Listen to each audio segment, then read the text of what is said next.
Hello everyone, welcome back to our channel. నేను మీ స్వాతిని. ఈరోజు నేను బెండకాయ మటన్ కర్రీ చూపిస్తున్నానండి. చాలా టేస్టీగా ఉంటుంది, ఒకసారి ట్రై చేయండి. 1/2 kg మటన్ తీసుకున్నాను నేను. దాన్ని బాగా కడిగి పెట్టుకోవాలి.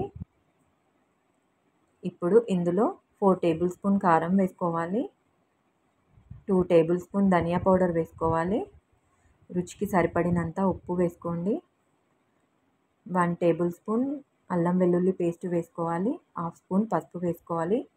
వీటన్నిటిని ఒకసారి బాగా కలుపుకొని ఒక అరగంట పాటు దీన్ని పక్కన పెట్టుకోవాలి. ఇప్పుడు మసాలా ప్రిపేర్ చేసుకుందాం. 5 ఇలాచీ, 5 లవంగాలు, కొద్దిగా దాల్చిన చెక్క, కొద్దిగా సాయిజీరా తీసుకొని కచ్చాపచ్చాగా దంచి పెట్టుకోవాలి. ఇప్పుడు స్టవ్ ఆన్ చేసుకొని ఒక కుక్కర్ పెట్టుకొని అందులో ఆయిల్ వేసుకోవాలి. ఆయిల్ హీట్ అయిన తర్వాత ఈ గరం మసాలా, పచ్చిమిర్చి, మెంతాకు, 1 కప్పు ఉల్లిపాయ ముక్కలు వేసి బాగా కలుపుకోవాలి. నాన్ వెజ్కి పల్లి నూనె అయితే చాలా బాగుంటుందండి. ఇప్పుడు ఇలా మంచి కలర్ వచ్చిన తర్వాత ఇందులో మనం ముందుగా కలిపెట్టుకున్న మటన్ వేసుకొని బాగా కలుపుకోవాలి.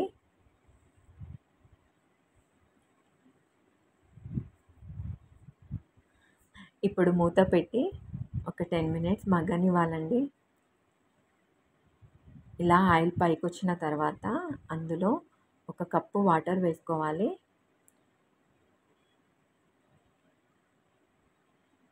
ఇప్పుడు కుక్కర్ మూత పెట్టుకొని ఒక 5 విజిల్స్ రానివ్వాలండి.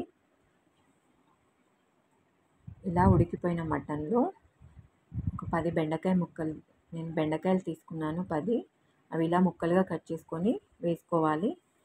వేసి బాగా కలుపుకోవాలండి. ఇప్పుడు మూత పెట్టి ఇలా మగ్గిపోయిన తర్వాత ఇందులో 1 కప్పు చింతపండు రసం, 2 కప్పుల వాటర్ వేసుకొని ఉడికించుకోవాలి. 1 స్పూన్ గరం మసాలా వేసుకోవాలి.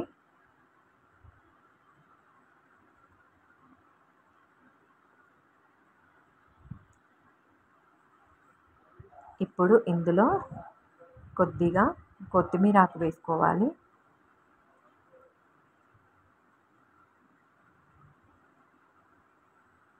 ఇలా దగ్గర పడిన తర్వాత స్టవ్ ఆఫ్ చేసుకోవాలండి.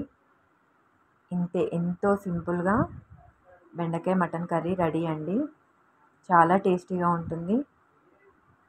మా అమ్మ వాళ్ళ ఇంట్లో అయితే మేము ఎప్పుడు చేసుకునే వాళ్ళం. నాకైతే చాలా ఫేవరెట్ కర్రీ. దీన్ని రైస్లో తీసుకున్న, చపాతీతో తీసుకున్న చాలా టేస్టీగా ఉంటుంది. ఒకసారి తప్పకుండా ట్రై చేయండి. మీకు ఒకవేళ ఈ వీడియో నచ్చినట్టయితే నా ఛానల్ని సబ్స్క్రైబ్ చేసుకోండి, లైక్ చేయండి, షేర్ చేయండి, కామెంట్ చేయండి. పక్కనున్న బెల్ ఐకాన్ని కంపల్సరీగా క్లిక్ చేయండి.